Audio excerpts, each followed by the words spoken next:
नमस्ते बच्चों, आप सभी का स्वागत विजेता चैनल पर। और मैं हूं आपकी विज्ञान अध्यापिका डॉक्टर ज्योति शर्मा।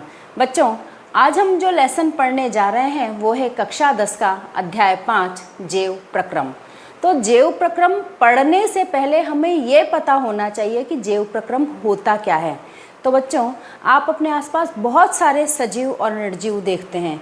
सजीवों में वे सभी क्रियाएं पाई जाती है, वो सभी प्रक्रम पाए जाते हैं जो कि निर्जीवों में नहीं पाए जाते, जैसे कि सांस लेना, खाना खाना, वृद्धि करना, बच्चे पैदा करना, इधर उधर गति करना। बहुत सारे ऐसे प्रक्रम हैं बच्चों जो सजीवों में पाए जाते हैं और निर्जीवों में नहीं पाए जाते, और ये प्रक्रम पाए जाते हैं इसीलिए तो हम इन्हें सजीव कहते हैं। तो इन्हीं सभी प्रक्रमों को विस्तारित रूप से हम इस लेसन के अंदर पढ़ेंगे, जिसका नाम है अभी जो मैं बोल चुकी हूँ, जैव प्रक्रम यानी कि बायो प्रोसेस।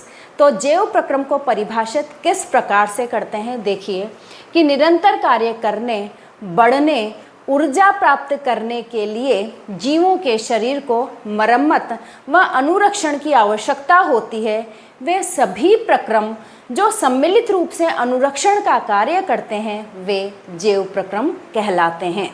सजीवों में मुख्यतः अब कौन कौन से मुख्यतः क्रियाएं होती हैं, तो सजीवों में मुख्यतः पाचन, श्वसन, उत्सर्जन तथा परिसंचरण तंत्र जैव प्रक्रम में महत्वपूर्ण भूमिका निभाते हैं।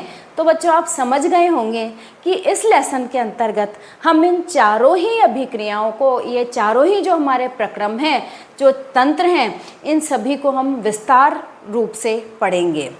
एक कोशिकीय जीवों, बच्चों क्या होता है, एक कोशिकीय जीवों के आप नाम जानते हैं, अमीबा, पैरामीशियम, युग्लिना, बहुत सारे एक कोशिकीय जीव होते हैं।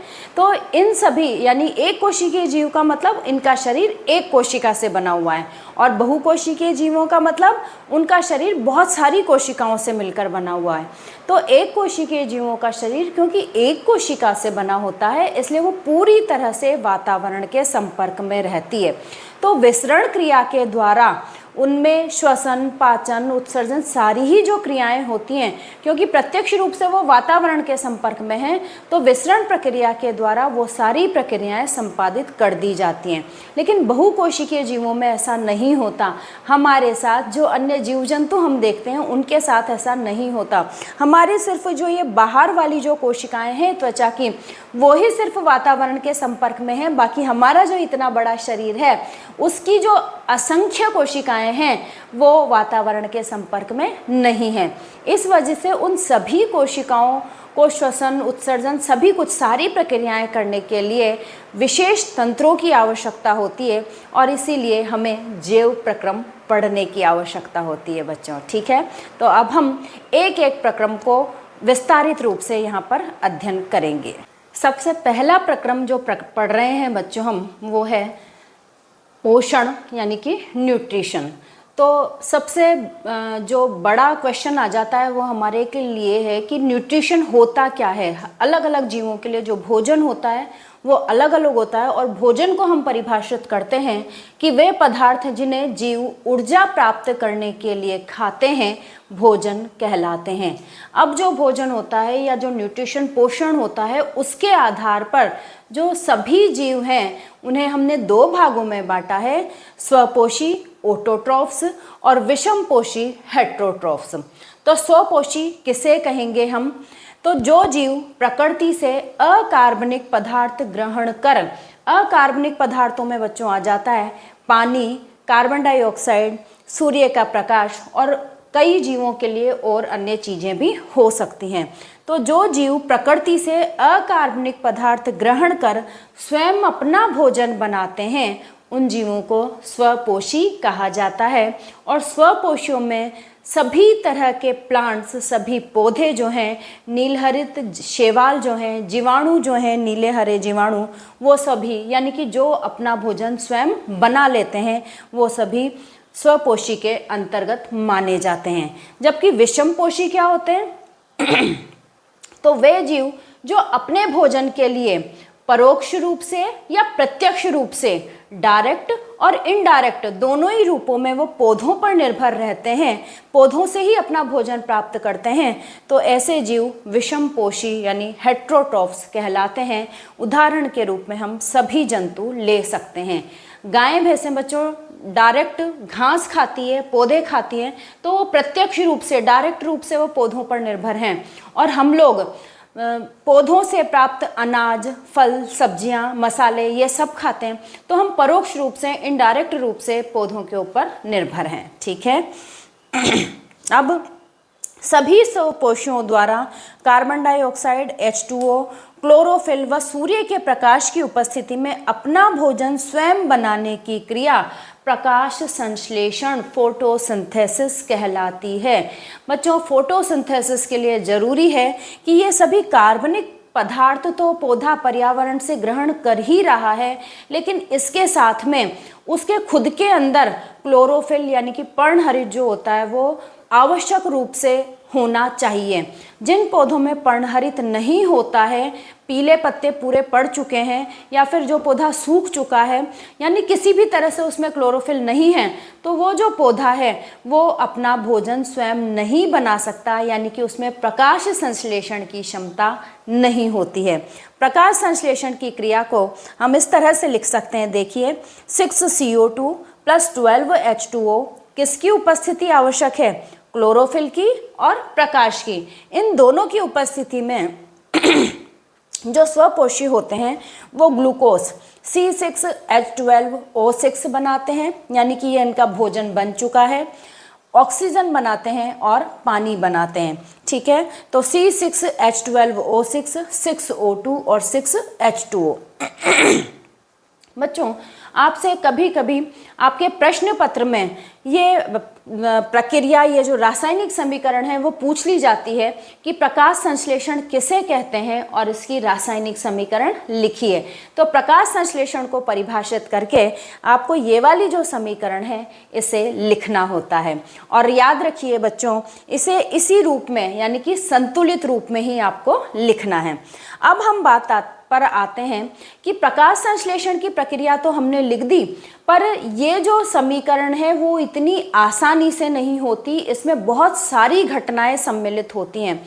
तो प्रमुख रूप से इसमें 3 घटनाएं शामिल हैं। उन तीनों घटनाओं को यदि हम एक एक लाइन के रूप में लिखें तो हम कह सकते हैं कि सबसे पहले तो क्लोरोफिल द्वारा प्रकाश ऊर्जा का ग्रहण किया जाता है। जो क्लोरोफिल होता है, इसीलिए हमने कहा था कि प्रकाश संश्लेषण के लिए क्लोरोफिल का होना बहुत ज़रूरी है, क्योंकि पहली ही घटना जो होती है वो ये है कि पर्णहरित के द्वारा, क्लोरोफिल के द्वारा उस प्रकाश ऊर्जा का जो सूर्य से प्राप्त हो रही है उसको अवशोषित किया जाता है। इस वजह से क्लोरोफिल का होना हमारे लिए बहुत आवश्यक है। दूसरी घटना जो होती है वो है कि प्रकाश ऊर्जा को रासायनिक ऊर्जा में रूपांतरित करना। अब क्या होता है, प्रकाश ऊर्जा जो अवशोषित कर ली गई है क्लोरोफिल के द्वारा, तो अब बहुत सारी उसके अंदर क्रियाएं होंगी और वो जो प्रकाश ऊर्जा है वो रासायनिक ऊर्जा के रूप में रूपांतरित होगी तथा जल अणुओं का हाइड्रोजन तथा ऑक्सीजन में अपघटन होगा। जल के अणु जो लिए थे प्रकाश संश्लेषण की क्रिया में, उसका अपघटन होगा। तीसरी वाली जो अभिक्रिया है, तीसरी जो घटना होगी वो है कि जो कार्बन डाइऑक्साइड है वो उसका कार्बोहाइड्रेट में अपचयन हो जाएगा। ये जो कार्बन डाइऑक्साइड ली थी इसके द्वारा ये अपचयित हो जाती है, हाइड्रोजन इसमें जुड़ जाता है और इसके द्वारा अपचयन होकर ग्लूकोज का निर्माण या कार्बोहाइड्रेट का निर्माण होता है। ठीक है बच्चों, तो इस तरह से इन तीनों घटनाओं के द्वारा प्रकाश संश्लेषण की क्रिया जो होती है वो संपन्न होती है। अब पौधों में कार्बोहाइड्रेट बन चुका है, तो ये कार्बोहाइड्रेट पत्तियों द्वारा जो बनाया हुआ ग्लूकोज है, पत्तियों द्वारा बनाया हुआ ये जो भोजन है वो संपूर्ण पौधे में पहुंचा दिया जाता है। और जो अतिरिक्त भोजन बचता है, यानी कि पौधों के काम आने वाला तो सब जगह पर पहुंच गया है, लेकिन कुछ एक्स्ट्रा भी बचता है, तो उस एक्स्ट्रा को जो पत्तियां होती है या जो पौधा होता है वो मंड के रूप में अपने अंदर स्टार्च, मंड का मतलब स्टार्च, इंग्लिश में बोलेंगे उसे, स्टार्च के रूप में जो पौधा होता है वो अपने में संरक्षित रखता है उसको। तो जब भी वो भोजन नहीं बना पाता किसी कारणवश, जैसे बारिश के दिनों में सूर्य नहीं निकलता, प्रकाश उपलब्ध नहीं हो पाता, तो वो जो स्टार्च बना हुआ रखा है उसी स्टोर फूड के रूप में, तो उसे ही वो पौधा जो है वो अपने लिए, अपने दैनिक कार्यों के लिए उपयोग में लेता है। तो यहाँ पर क्वेश्चन ये बन जाता है कि पौधों द्वारा जो रिजर्व फूड है वो किस रूप में होता है, संरक्षित भोजन है वो किस रूप में होता है, तो वो होता है मंड के रूप में या स्टार्च के रूप में। इसी प्रकार से यदि बच्चों बात करें हम जंतुओं की, तो जंतु जो अपना भोजन प्राप्त कर लेते हैं, अवशोषित कर लेते हैं, और उनके कार्य करने के बाद, दैनिक कार्य करने के बाद जो भोजन उनके रिजर्व फूड जो बचता है उसे वो ग्लाइकोजन के रूप में एकत्रित करते हैं, रिजर्व फूड के रूप में। तो आपसे ये भी क्वेश्चन पूछा जा सकता है कि सभी जंतुओं के द्वारा जो रिजर्व फूड है, जो संरक्षित भोजन है, वो किस रूप में इकट्ठा किया जाता है, तो आपका आंसर होगा ग्लाइकोजन के रूप में इकट्ठा किया जाता है। बच्चों, इस बात के बाद कि भाई प्रकाश संश्लेषण में किन किन चीज़ों की आवश्यकता होती है और प्रकाश संश्लेषण किस प्रकार होता है, क्या घटनाएं उसमें घटित होती हैं, अब आपकी बुक में 3 प्रयोग दिए हुए हैं, 2 प्रयोग सॉरी, कि भाई किस तरह से हम कैसे सिद्ध कर सकते हैं कि प्रकाश संश्लेषण के लिए क्लोरोफिल की आवश्यकता होती है या प्रकाश संश्लेषण के लिए कार्बन डाइऑक्साइड की आवश्यकता होती है। इसके लिए आपकी बुक में अलग अलग प्रयोग दिए हुए हैं। यहाँ पे आप समझिए बच्चों कि हम एक क्रोटन, इस बात को सिद्ध करने के लिए कि प्रकाश संश्लेषण के लिए क्लोरोफिल की आवश्यकता होती है, पर्णहरित की आवश्यकता होती है, इसके लिए हम क्या करते हैं, एक क्रोटन प्लांट या मनी प्लांट लेते हैं। चितकबरा, क्रोटन प्लांट का मतलब आप समझ गए होंगे, चितकबरा प्लांट जिसमें कहीं कहीं पर हरा हरा सा है धब्बे और कहीं कहीं पर वो पीला है या किसी और कलर का है। तो वो चितकबरा प्लांट हम लेते हैं और उसे 3 दिन के लिए हम अंधेरे कमरे में रख देते हैं। क्यों रख देते हैं? ताकि उसका जो मंड है, जो संचित भोजन है उसका वो खर्च हो जाए। प्रकाश संश्लेषण 3 दिन तक नहीं कर पाएगा तो उसका जो संचित भोजन है मंड के रूप में वो खर्च हो जाएगा। तो 3 दिन बाद हमने उसको निकाला कमरे में से और उसको हमने धूप में रख दिया। 4-5 घंटे बाद धूप में रखने के बाद हमने उसकी एक पत्ती तोड़ी और किसी ट्रेस पेपर पर पेंसिल से हमने उसका जो हरा रंग था, अभी हमने कहा कि चितकबरा प्लांट लिया, तो हरा हरा जहाँ पर उसके स्पॉट थे वहाँ पर हमने इस तरह से, ये देखिए इस तरह से हमने उस हरे रंग को जो है वो डिनोट कर लिया अपने चित्र में। ठीक है, अब हमने अपना चित्र बना लिया। अब उसी पत्ती को हमने क्या करा, पहले तो हमने उसको पानी में उबाला, थोड़ी देर के लिए हमने उसे पानी में उबाला, पानी से निकाल के फिर थोड़ी देर के लिए हमने उसको अल्कोहल में रखा। अल्कोहल में रखने के बाद पहले तो रखा उसको थोड़ी देर और फिर उस अल्कोहल को भी हमने उबाला। थोड़ी देर अल्कोहल में उबलने के बाद अब उसको हम निकाल रहे हैं और निकालने के बाद ये आयोडीन से हम उसको ढक रहे हैं या आयोडीन में हम उसको थोड़ी देर के लिए डाल रहे हैं। अब थोड़ी देर डालने के बाद उस पत्ते को हमने निकाल लिया, धो लिया और वापस से उसी तरह से जैसे हमने पहले ट्रेस किया था उसी तरह से हम ट्रेस करते हैं। तो हम ये देखते हैं कि जहाँ पर हरे रंग के हमें धब्बे नज़र आ रहे थे पहले, वहीं पर अब हमें नीले रंग के, यानी वो हरे रंग के जो धब्बे हैं वो नीले रंग में रूपांतरित हो चुके हैं। आपको ये पता है कि आयोडीन से हमने क्यों इसको करा, इस वजह से कि आयोडीन जो होता है वो स्टार्च से क्रिया करके, मंड से क्रिया करके वो नीले रंग में रूपांतरित हो जाता है। ये उसके मंड की पहचान है, स्टार्च होने की पहचान है वो। तो हमने ये देखा कि भाई जब हमने उसको धूप में रखा तो जो जहाँ पर हरा, क्योंकि थोड़ी देर ही रखा हमने, तो जहाँ पर क्लोरोफिल था वहीं पर ही अभी भोजन बना है। अभी वो जो है सारे प्लांट्स के सारे भागों में वो नहीं पहुँचा है, तो इस वजह से सिर्फ वहीं पर उतने वाले भागों पर ही वो जो नीले रंग के निशान थे वो हमें प्राप्त होते हैं। यदि वो जो मंड था, वो जो कार्बोहाइड्रेट था वो संपूर्ण पौधे में पहुंच चुका होता तो फिर जो वो पीले वाले भाग थे उनमें भी हमें नीला रंग नज़र आता, वो भी नीले रंग के हो जाते क्योंकि वहाँ पर भी मंड पहुँच जाता। तो इससे हम ये प्रदर्शित कर सकते हैं कि प्रकाश संश्लेषण के लिए क्लोरोफिल की आवश्यकता होती है। ठीक है बच्चों। सेकंड है कि प्रकाश संश्लेषण के लिए कार्बन डाइऑक्साइड जो है वो आवश्यक है। तो इस प्रयोग को हम बाद में करें, उससे पहले हम ये जानें कि कार्बन डाइऑक्साइड जो है वो पौधे ग्रहण कैसे करते हैं। तो पौधों की पत्तियों में नीचे की तरफ बहुत सारे सूक्ष्म छिद्र पाए जाते हैं और उन सूक्ष्म छिद्रों से ही कार्बन डाइऑक्साइड गैस जो होती है वो पौधे वातावरण से ग्रहण करते हैं। तो सिर्फ पत्तियों में ही नहीं बच्चों, पूरे पौधे के तने में और टहनियों में सभी जगह पर सूक्ष्म छिद्र पाए जाते हैं और यहाँ पर जो पाए जाने वाले सूक्ष्म छिद्र हैं वो पानी को, अतिरिक्त पानी जो पौधे अवशोषित कर लेते हैं उस पानी को वो बाहर निकालने का काम करते हैं। लेकिन ऐसे तो बहुत सारा पानी बाहर निकल जाएगा, लेकिन क्या करते हैं, पौधों को जितना पानी बाहर निकालना होता है तब तक ही वो उस छिद्रों को खुले रखते हैं और उसके बाद में वो उन छिद्रों को बंद कर देते हैं। तो ये छिद्रों के खुलने, इन छिद्रों को हमने क्या कहा बच्चों, रंध्र कहा, स्टोमेटा कहा। तो ये स्टोमेटा के खुलने और बंद होने की जो प्रक्रिया है वो इन द्वार कोशिकाओं के द्वारा नियंत्रित की जाती है। द्वार कोशिकाएं इस तरह की कोशिकाएं होती हैं और जब वो फूल जाती हैं, आसपास की ये सह कोशिकाएं हैं, इनके अंदर ये पर्णहरित है। तो जब ये फूल जाती हैं सह कोशिकाओं से पानी ग्रहण करके, तो उस स्थिति में स्फीत हो जाती हैं और जो रंध्र होता है वो खुल जाता है। ये देखिए इस प्रकार से। और जब प्रकाश संश्लेषण नहीं करना है, पौधों को रात हो गई है या किसी भी और स्थिति में भी उनको प्रकाश संश्लेषण नहीं करना है, तो ऐसी स्थिति में जो द्वार कोशिकाओं का पानी होगा वह सह कोशिकाओं द्वारा अवशोषित कर लिया जाएगा। अब जो द्वार कोशिकाएं हैं उनमें पानी कम हो गया है और पानी कम होने के कारण इस तरह से वो सिकुड़ जाती हैं और सिकुड़ने से जो रंध्र होता है वो बंद हो जाता है। तो इस प्रकार से कितनी कार्बन डाइऑक्साइड लेनी है, इस बात को पौधे इन रंध्रों की सहायता से नियंत्रित करते हैं बच्चों। अब भाई कार्बन डाइऑक्साइड आवश्यक है, इस बात को समझाने के लिए एक प्रयोग दिया हुआ है कि हमने क्या करा, वही 2 पौधे, समान तरह के पौधे हमने ले लिए और उन्हें हमने 3 दिन तक अंधेरे कमरे में रख दिया। आप समझ गए होंगे कि अंधेरे कमरे में क्यों रखा, कि हमें उसका जो मंड था वो खर्च करवाना था, यूज़ में लेना था ताकि उसमें मंड बिल्कुल भी न बचे। तो अब हमने 3 दिन तक अंधेरे कमरे में रखने के बाद में अब उन दोनों प्लांट्स को हम बाहर निकालते हैं। गमलों को हमने बाहर निकाला और एक पट्टी पर, प्लेन पट्टी पर या कांच की पट्टी भी आप ले सकते हैं, स्लैब ले सकते हैं, उस पर हमने पौधों को रखा और उसके ऊपर बेलजार से उन पौधों को ढक दिया।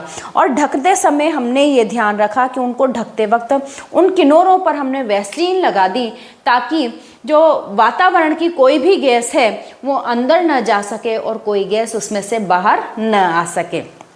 ठीक है, और इसी के साथ दोनों को हमने इसी तरह से पैक किया। इसी के साथ एक गमले के साथ हमने एक चाइना डिश के अंदर या किसी भी प्लेट के अंदर पोटेशियम हाइड्रोक्साइड जो था वो रख दिया। पोटेशियम हाइड्रोक्साइड बच्चों कार्बन डाइऑक्साइड को सोखने में काम में लिया जाता है। तो अब क्या होगा, अब इस तरह का हमने कर दिया है। अब क्या होगा कि ये जो पोटेशियम हाइड्रोक्साइड है वो इस बेल जार के अंदर की जितनी भी कार्बन डाइऑक्साइड थी उसका अवशोषण कर लेगा। यानी अब इस वाले बेल जार के अंदर, इस वाले पौधे के पास में कार्बन डाइऑक्साइड रही ही नहीं है, जबकि इस वाले पौधे के पास में जो ये बेलजार से ढका था हमने, उतनी कार्बन डाइऑक्साइड इसके पास में उपलब्ध है, क्योंकि यहाँ पर हमने पोटेशियम हाइड्रोक्साइड नहीं रखा है। और सारी चीज़ें दोनों पौधों को समान रूप से मिल रही हैं। तो वही 3 घंटे 4 घंटे हमने इन पौधों को बाहर रखा धूप में। दोनों पौधों में से हम देखते हैं कि 3-4 घंटे के बाद में जब हमने इन पौधों को देखा तो ये वाला जो पौधा था वो हमें थोड़ा सा मुरझाया सा, जिस तरह से हमने अंधेरे कमरे में से निकाला था उसी तरह का ये पौधा हमें दिखाई देता है 3-4 घंटे के बाद भी।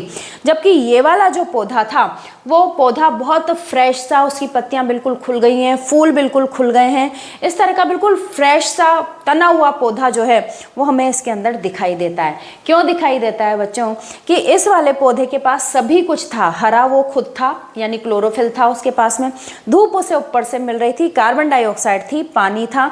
इस वजह से इसने प्रकाश संश्लेषण करके अपना भोजन बना लिया। वो ग्लूकोज और मंड के रूप में उसने उतनी देर में अपना भोजन स्वयं बना लिया। जबकि इस पौधे के पास में सब कुछ था लेकिन कार्बन डाइऑक्साइड नहीं थी। इस वजह से ये प्रॉपर रूप से धूप में रखने के बावजूद भी प्रॉपर रूप से ये अपना भोजन नहीं बना पाया। तो इससे हम कह सकते हैं, इससे ये सिद्ध होता है कि प्रकाश संश्लेषण के लिए कार्बन डाइऑक्साइड होती है वो आवश्यक होती है। हम चाहें तो एक पत्ती इसकी तोड़ करके और एक पत्ती इसकी तोड़ करके वापस से वही मंड वाला प्रयोग जो है वो भी हम कर सकते हैं। तो हम ये देखेंगे कि जो आयोडीन होता है उससे ये वाली जो पत्ती होती है वो पूरी हरी पत्ती जो है वो नीले में रूपांतरित हो जाती है, जबकि इसकी जो पत्ती होती है वो नीले में रूपांतरित नहीं होती, हरी ही रहती है, क्योंकि इसके अंदर अभी मंड स्टार्च जो है वो बना ही नहीं है। इसने प्रकाश संश्लेषण धूप में रखने के बावजूद भी ये कर ही नहीं पाया है। ठीक है बच्चों, इस तरह से हम कार्बन डाइऑक्साइड की जो महत्ता है इस प्रयोग से हम इसको सिद्ध कर सकते हैं। अब जो थर्ड हमारे पास में आता है वो होता है पानी। तो प्रकाश संश्लेषण के जो के लिए जो जल की पूर्ति होती है वो मिट्टी द्वारा की जाती है। आप सभी जानते हैं जंतुओं की तरह से मुंह नहीं होता पानी पीने के लिए पौधों के पास में, तो इस वजह से आप सभी जब पौधों को पानी डालते हैं तो जड़ों में डालते हैं, गमले में डालते हैं और जड़ द्वारा उसको वो पौधे जो है वो अवशोषित कर लेते हैं। तो जड़ों द्वारा उस पानी को, जिसमें कि मिट्टी के विभिन्न खनिज लवण जो हैं वो घुल चुके हैं, उस वाले पानी को जड़ों द्वारा अवशोषित किया जाता है और पूरे पौधे में जाइलम के द्वारा उस पानी को फैलाया जाता है। तो और सारे जो खनिज लवण हैं बच्चों, जिंक है, मैग्नीशियम है, ये सारे के सारे तो पानी में घुल के पौधे में पहुंच जाते हैं, लेकिन जो नाइट्रोजन है, वायुमंडल की नाइट्रोजन, वो भी पौधों के लिए प्रोटीन बनाने के लिए और अन्य आवश्यक कई पदार्थ बनाने के लिए आवश्यक होती है। वो नाइट्रोजन को पौधे डायरेक्ट रूप से अवशोषित नहीं कर पाते और मिट्टी से भी डायरेक्ट अवशोषित नहीं कर पाते। तो मिट्टी में जो जीवाणु पाए जाते हैं कुछ विशेष प्रकार के, वो मिट्टी के जीवाणु उस वायुमंडलीय नाइट्रोजन को नाइट्राइट और नाइट्रेट में परिवर्तित कर देते हैं, यानी अकार्बनिक नाइट्रेट यौगिकों में परिवर्तित कर देते हैं। वो पानी में घुल जाते हैं और उन नाइट्राइट यौगिकों को भी पौधे जो है जल के माध्यम से, जल में घुलनशील माध्यम से पौधे उनको अवशोषित कर पाते हैं। तो इस तरह से पौधों में कार्बन डाइऑक्साइड, जल और सूर्य का प्रकाश जो है वो सभी प्रचुर मात्रा में पहुंच जाते हैं और पौधे आराम से प्रकाश संश्लेषण की क्रिया के द्वारा अपना भोजन स्वयं बनाते हैं और उसी भोजन पे प्रत्यक्ष और परोक्ष रूप से सभी जो प्रकृति के जीव हैं वो निर्भर करते हैं। ठीक बच्चों, अभी हमने स्वपोषी पोषण के बारे में संपूर्ण जानकारी प्राप्त कर ली है। अब आते हैं हम विषम पोषी पोषण। जैसा कि आपको पता है कि सभी जो पौधों के अलावा या कुछ जीवाणुओं के अलावा, नीलहरित जीवाणुओं के अलावा जितने भी जीव जंतु हैं पृथ्वी पर, वो सभी विषम पोषी पोषण में के अंतर्गत ही आते हैं। और जो वो खाते हैं, यानी जो उनका भोजन है, जिस परिस्थिति में वो रहते हैं उस तरह और जिस तरह से उनकी संरचना है उसके अनुसार उनके जो भोजन अंतर्ग्रहण की जो विधियां होती हैं वो भी अलग अलग प्रकार से होती हैं। जैसे कि हम हाथ से भोजन करते हैं और वो हमारे पाचन तंत्र में पचता है। इसी प्रकार से गाय भैंसे जो होती हैं वो अचल घास को, पौधों को जो कि चल नहीं पाते उन्हें खाते हैं। उसी तरह से शेर चीता जो होते हैं वो दौड़ रहे हिरण या अपना जो भी शिकार उन्हें दिखाई देता है, छोटे जानवर, उन्हें खाते हैं। इसी तरह से मक्खी मच्छर जो है वो खून को चूसते हैं या लिक्विड करके अपने भोजन को खाते हैं। ठीक है, जुएं जो हैं या जोंक जो होती है वो खून को चूसती है। इसके विपरीत जो कवक वगैरह होते हैं, कवक मशरूम जो होते हैं, वो अपने भोजन को पहले से ही लिक्विड कर लेते हैं, बाहर ही लिक्विड कर लेते हैं और उस भोजन को अवशोषित करते हैं। तो इस तरह से जो भी जीव जिस तरह के वातावरण में रहते हैं, जो उनकी संरचना है, उस आधार पर उनका भोजन भी अलग है और भोजन ग्रहण करने की जो विधियां हैं वो भी अलग अलग हैं। तो सर्वप्रथम हम पढ़ रहे हैं अमीबा के पोषण के बारे में। अमीबा आप जानते हैं एक कोशिकीय प्राणी है। कई बार आपके एग्जाम में इतना सिंपल सा क्वेश्चन पूछ लिया जाता है कि एक कोशिकीय जीवों के उदाहरण दीजिए। तो अमीबा और पैरामीशियम, यूग्लिना, ये जो होते हैं वो आप एक कोशिकीय, जो अभी थोड़ी देर पहले भी मैंने बताया था, उन एक कोशिकीय जीवों के नाम आप लिख सकते हैं। तो क्योंकि ये एक कोशिकीय है इसलिए इनकी जो पूरी सतह रहती है, पूरा जो शरीर रहता है वो वातावरण के संपर्क में रहता है। और ये अधिकतर जो एक कोशिकीय जो जीव है, अधिकतर नहीं बच्चों, सभी जो जीव है एक कोशिकीय, वो सब जलीय वातावरण में ही रहते हैं। ठीक है, अब जो अमीबा है उसका जो आकार होता है वो निश्चित नहीं होता, वो अपने आकार को बदलने की क्षमता रखता है।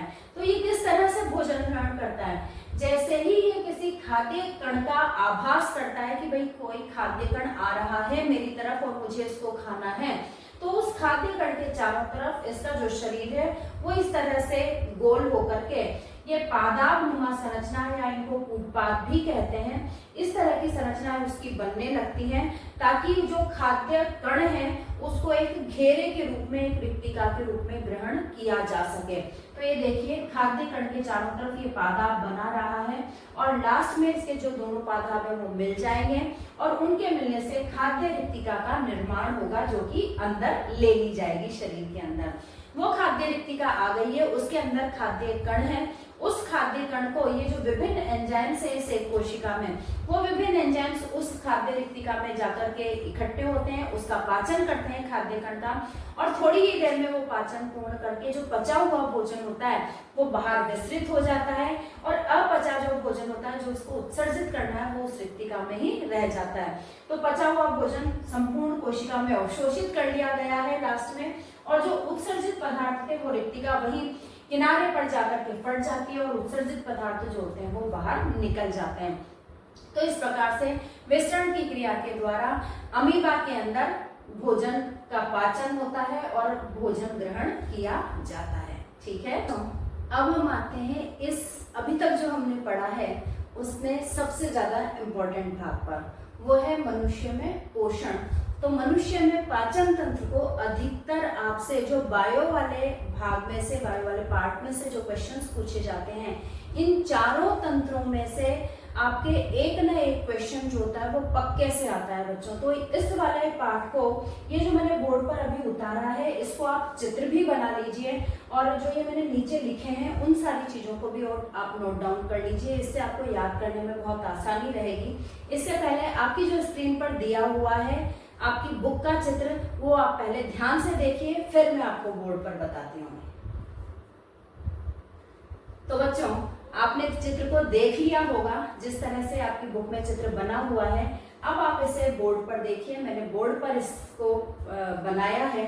तो देखिए हमारा जो पाचन तंत्र होता है वो मुख गुहा से शुरू होता है और इसका जो लास्ट होता है वो मलाशय में मलद्वार पर इसका लास्ट होता है। और टोटल जो ये पूरा आहार नाल हमारा है, ये जो पूरी ट्यूब है आहार नाल के रूप में, वो लगभग 9 मीटर लंबी होती है। ठीक है, अब मुख गुहा से हम शुरू करते हैं। हमने जो भी खाना खाया है वो मुख गुहा में खाया है, मुंह में हम भोजन लेते हैं और मुख गुहा में आपको पता है कि आपके दांत होते हैं और जीभ होती है।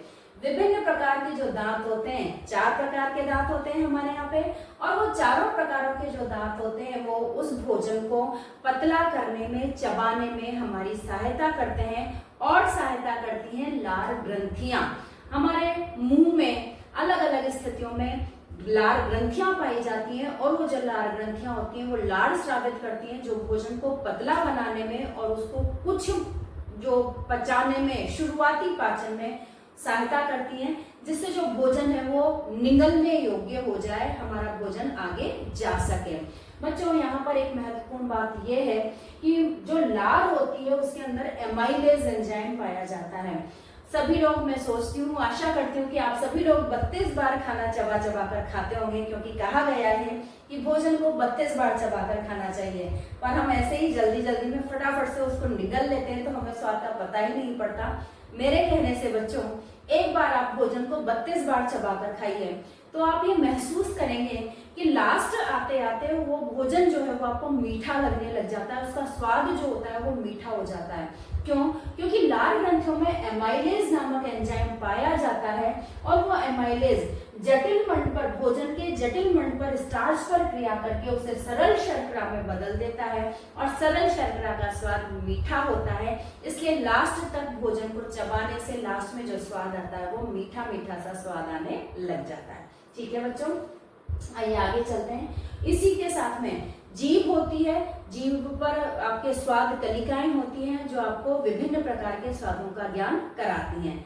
इसके अलावा बच्चों एक दंतशय वाला टॉपिक भी आपकी बुक में दे रखा है। दंतशय होता है कि आपने खाना खाया और कुल्ला नहीं किया, रात में भी आप खाना खाकर ऐसे ही सो गए, तो आपके दांतों में जो भोजन के कण हैं वो बहुत सारे भोजन के कण चिपके हुए रह जाते हैं और हमारे दांतों में बहुत सारे तरह के बैक्टीरिया पाए जाते हैं।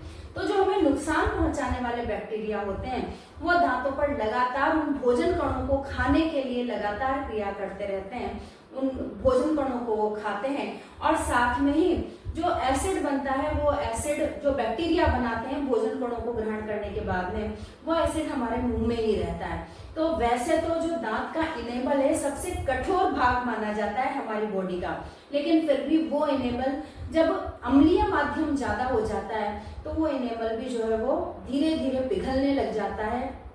तो इस वजह से हमारे जो दांत होते हैं वो कमजोर हो जाते हैं, और जब हमारा मुंह का पीएच जो है वो 5.5 से कम हो जाता है तो वो इनेमल खराब होने लगता है, हटने लगता है वहां से, और जो दांत हैं वो अंदर तक आक्रमण कर देते हैं और हमें दंतक्षय हो जाता है, कीड़े लग जाते हैं हमारे दांतों में। इससे बचने के लिए आपको सिंपल सा करना क्या है कि जैसे ही आप कोई भी खाना खाएं, कुछ भी खाया आपने, ब्रश ना कर सकें तो आप एक बार को अच्छी तरह से पानी से कुल्ला कर लें और उस पानी को थूक दें या ग्रहण कर लें। और जब आप रात में सो रहे हैं खाना खा करके, लास्ट सब कुछ खा लिया है आपने, तो सोते वक्त एक बार आप ब्रश जरूर अपने दांतों को कर लें। इस तरह से करने से क्या होगा बच्चों, जो दांतों में फंसे हुए कण हैं भोजन के वो निकल जाएंगे और रात में कोई एसिड बैक्टीरिया जो है वो नहीं बना पाएंगे और हमारे दांत बहुत लंबे समय तक स्वस्थ रहेंगे। ठीक है बच्चों, चलिए अब भोजन गया ग्रसिका में।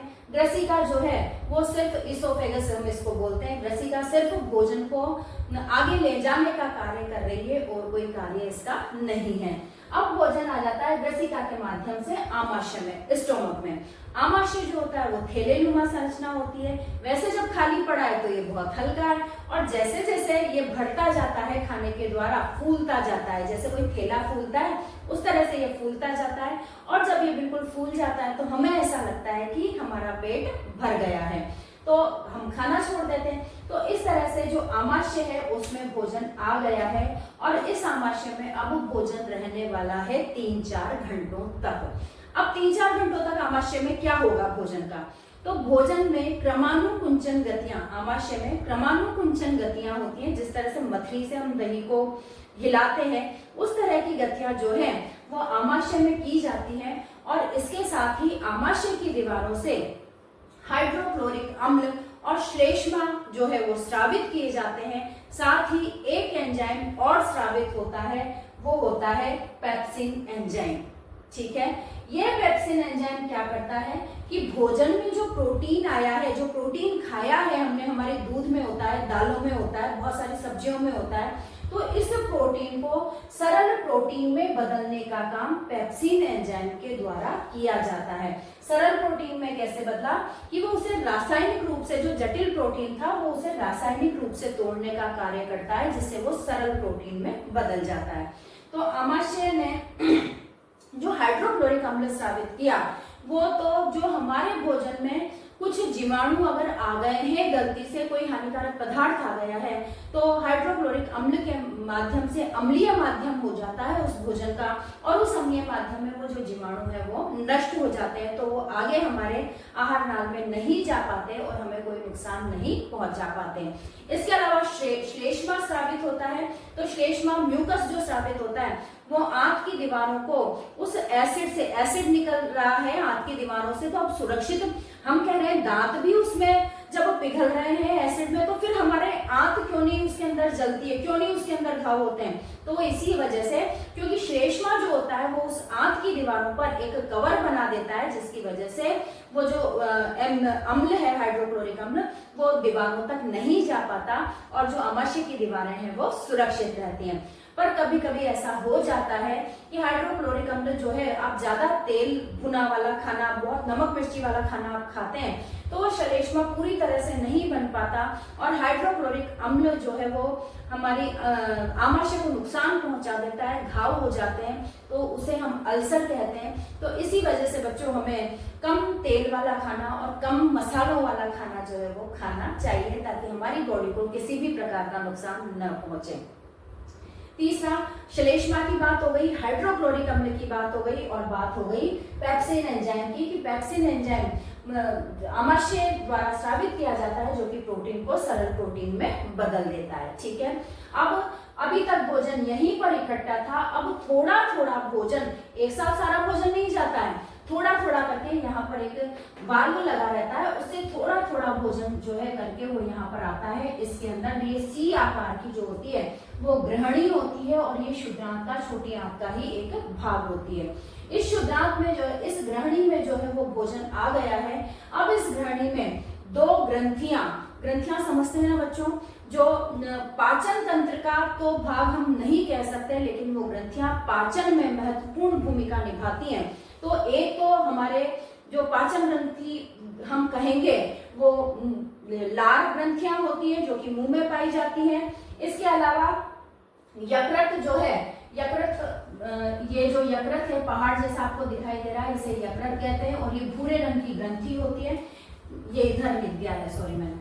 तो ये यकृत जो है वो सबसे बड़ी ग्रंथि, ये वाला क्वेश्चन भी आपके 1 नंबर का आ जाता है, कई बार पूछ लिया जाता है कि आपके शरीर की पाचन तंत्र की सबसे बड़ी ग्रंथि बताइए, तो वो होता है यकृत। ये यकृत जो है वो ग्रंथि होती है, ये भी रस स्रावित करती है जिसमें एंजाइम होते हैं। और इसी प्रकार से अग्नाशय, ये भी एक पाचक ग्रंथि है जिससे भी बहुत सारे तरह के एंजाइम स्रावित होते हैं। और एंजाइम जानते हैं ना बच्चों क्या होते हैं? एंजाइम होते हैं कि वे रासायनिक पदार्थ जो प्रोटीन से मिलकर बने होते हैं, वे रासायनिक पदार्थ जो जटिल खाद्य पदार्थों को सरल कार्बनिक पदार्थों में बदल दें।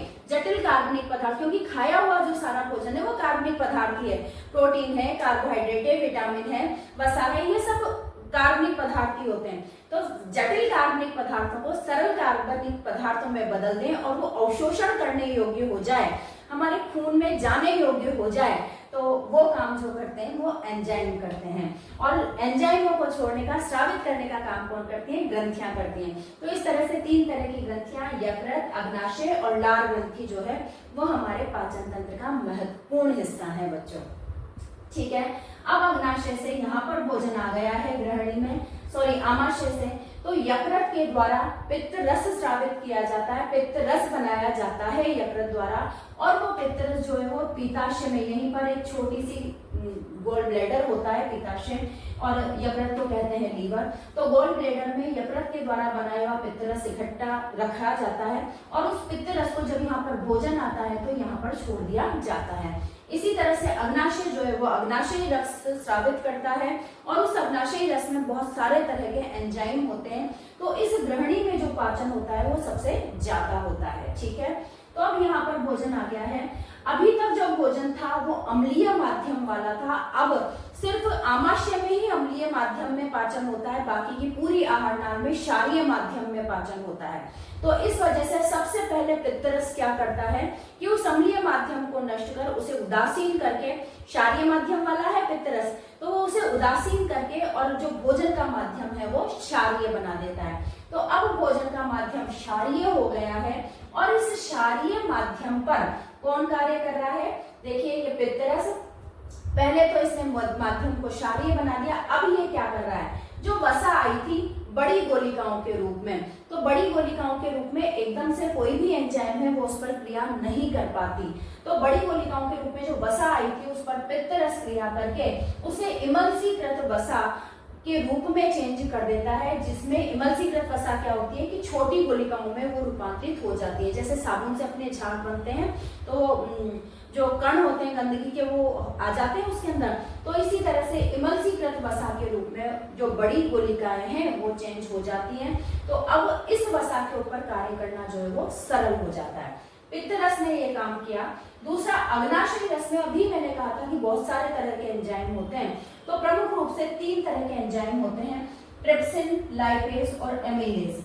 तो क्या होता है? प्रोटीन जो होता है, जो प्रोटीन आया है भोजन में, प्रोटीन पर ट्रिप्सिन कार्य करता है और उसे एमिनो अम्लों में बदल देता है। ठीक है, इसी प्रकार से इमल्सीकृत वसा जो कि यहाँ पर हो चुकी थी पित्तरस के कारण, उस इमल्सीकृत वसा पर लाइपेज कार्य करता है और उसे वसीय अम्ल और ग्लिसरॉल में बदल देता है। और इसी प्रकार से एमिलेज जो होता है वो स्टार्च पर, मंड पर कार्य करता है, या फिर कह लें कि जटिल शर्करा पर कार्य करता है और उसे सरल शर्करा में बदल देता है। तो इस प्रकार से जो भोजन है वो जो जटिल कार्बनिक पदार्थों से सरल कार्बनिक पदार्थों में बढ़ जाता है। ठीक है, अब भोजन, इतनी सारी जो पाचन क्रिया है वो ग्रहणी में हो चुकी है। अब भोजन आता है छोटी आंत में। छोटी आंत की जो लंबाई रहती है बच्चों, वो आपकी मम्मी की साड़ी से भी लंबी रहती है। मम्मी की साड़ी होती है 5 मीटर, जबकि इस जो छोटी आंत है जो इतने से पेट में समाई हुई है, उसकी जो लंबाई रहती है वो रहती है 6.5 मीटर। इस 6.5 मीटर की छोटी आंत में बच्चों 2 भाग इसके होते हैं। ऊपर वाला जो भाग होता है वो आंतरीय रस स्रावित करता है, और उस आंतरीय रस में विभिन्न प्रकार के एंजाइम होते हैं। तो जो ऊपर से ग्रहणी से वैसे तो पाचन हो चुका है, पर ग्रहणी से कुछ अणु भोजन के यदि बड़े रूप में आ जाते हैं तो उनको और सरल पदार्थों में बदलने का काम और सरल अणुओं में बदलने का काम जो है वो छोटी आंत के अग्र भाग में किया जाता है। पीछे वाला जो भाग होता है उसमें अंगुलियों जैसी संरचनाएं निकली रहती है, और इन अंगुलियों जैसी संरचनाओं को रसांकुर कहा जाता है या दीर्घरोम कहा जाता है, और ये उसके क्षेत्रफल को बढ़ा देती हैं। जिससे क्या होता है, उसमें रक्त केशिकाएं जो होती हैं वो काफी ज्यादा संख्या में होती हैं उन रसांकुरों में। तो भोजन जो ज्यादा क्षेत्रफल में रहेगा तो वो रसांकुर जो है वो ज्यादा मात्रा में उस पचित भोजन को अवशोषित कर पाएंगे। तो इस तरह से भोजन को पचाने का जो काम है, भोजन को अवशोषित करने का जो काम है, जो विशेष अंग छोटी आंत में पाए जा रहे हैं वो होते हैं रसांकुर। और ये वाला जो क्वेश्चन है वो आपसे पेपर में पूछ लिया जाता है। ठीक है, अब भोजन अवशोषित हो चुका है, पचा हुआ सारा भोजन सरल पदार्थों में भी टूट गया और अवशोषित भी हो चुका है। तो अवशोषित हो चुका है, तो अब जो भोजन है जो कि अपशिष्ट के रूप में निकलना है, बेकार भोजन है, वो अब आ जाता है बड़ी आंत में। बच्चों, हमारी बॉडी ऐसी बनी हुई है कि वो किसी भी हमारे लिए उपयोगी किसी भी पदार्थ को शरीर से बाहर नहीं जाने देती। तो भोजन जो पचा हुआ था, अवशोषित हो गया था, अब उसमें यदि गलती से कोई भी पदार्थ उपयोगी होता है तो बड़ी आंत द्वारा उसको अवशोषित कर लिया जाता है, साथ ही अतिरिक्त पानी को भी बड़ी आंत द्वारा अवशोषित कर लिया जाता है। अब बिल्कुल बेकार अपशिष्ट पदार्थ बचे हैं जिन्हें मलाशय में इकट्ठा किया जाता है, और मलाशय में आपकी पेशियों की गतिविधियों के द्वारा मल द्वार के माध्यम से उस अपशिष्ट पदार्थ को समय समय पर बाहर निकाल दिया जाता है। ठीक है बच्चों, तो इस प्रकार आपके वीडियो पर, आपके स्क्रीन पर जो वीडियो चल रही है छोटी सी, आप इसको देखिए और देखिए कि किस तरह से जो मुख गुहा से जो हमारा आहार नाल शुरू हुआ था वो मल द्वार पर जाकर के समाप्त होता है। 9 मीटर की ये आहार नाल होती है, और एक के बाद एक भोजन कहाँ कहाँ पर जाता है ये हमने आपको बताया है। और जो हमारी ग्रंथियां होती हैं वो किस प्रकार से विभिन्न एंजाइम स्रावित करके जटिल कार्बनिक पदार्थों को सरल कार्बनिक पदार्थों में बदलने का कार्य करती हैं। ये बहुत ही इम्पोर्टेंट भाग है बच्चों आपके इस लेसन का, तो आप बहुत ध्यान से इसको देखिए और बहुत ध्यान से इस पूरे को याद करके और समझने की कोशिश कीजिए।